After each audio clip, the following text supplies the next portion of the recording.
देखो मैं तुम्हारे लिए नरम मास्क लाया, इसे स्वीकार कर। ये पुष्प तो महादेव को अति प्रिय है।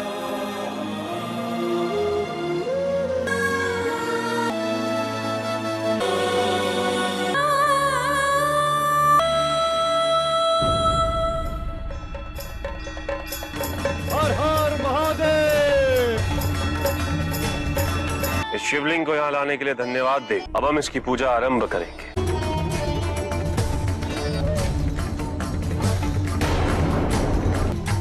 रुको, ये क्या कर रहे हो? इस पवित्र शिवलिंग पर इन दूषित वस्तुओं को क्यों चढ़ा रहे हो? ये वस्तु दूषित कैसे हो सकती है देवी? संसार में सारी वस्तुएं शिव द्वारा बनाई गई। तुम पूजा प्रणाली के विरुद्ध कार्य कर रहे हो। महादेव को मांस और रक्त नहीं, दूध, धतूरा और बेलपत्र चढ़ाया जाता है और उनके मंत्रों का जाप किया जाता है। बस देवी, मेरी पूजा में अवरोध कर मेरा अपमान न करो। नहीं आता हमें कोई मंत्रवंत, यही है मेरी पूजा प्रणाली। उचित है, तो अपनी पूजा अपने शिवलिंग पर करो। शिवलिंग शिवलिंग होता है देवी, हमारा या आपका नहीं। महादेव तुम्हारे द्वारा चढ़ाई हुई इन दूषित वस्तुओं को स्वीकार नहीं करेंगे। देखना चाहोगी?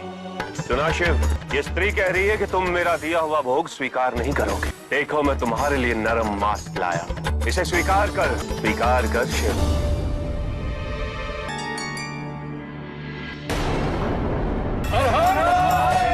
हमारे द्वारा आपकी पूजा अर्चना में जो व्यवधान उत्पन्न हुआ वो हमारी भूल थी। हमारा ये आपसे निवेदन है कि अब हमें हमारी पूजा करने का अवसर दिया जाए। इसे अपनी भूल का आभास हो गया है और क्षमा करना तो हम शिव भक्तों का आचरण है।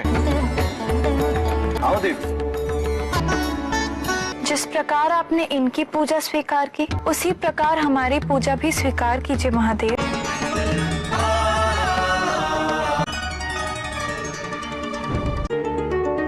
क्या कारण है कि महादेव ने आपका दूषित मांस स्वीकार किया और हमारे पुष्प नहीं? पूजा विधि से नहीं, भक्ति भाव और समर्पण से संपन्न होती है देवी। फूलों को सुंदर और पवित्र मानकर भगवान को अर्पित कर दी। इसे एक दिन वैसे ही छोड़ दो तो उससे भी दुर्गंध आने लगी। स्नान करने से तुम्हें अपनी बाहरी पवित्रता की अनुभूति तो होगी, किंतु शरीर में निरंतर जो मल बन रहा है उसका क्या? ये पवित्र और अपवित्र का भेद एक भ्रम है देवी। इस संसार में जो कुछ भी है शिव का, और जो शिव का है वो शिव है, अर्थात पवित्र है। आज हमें सत्य का परम ज्ञान प्राप्त हुआ है। हमें इस शरीर भाव से मुक्त होना ही होगा।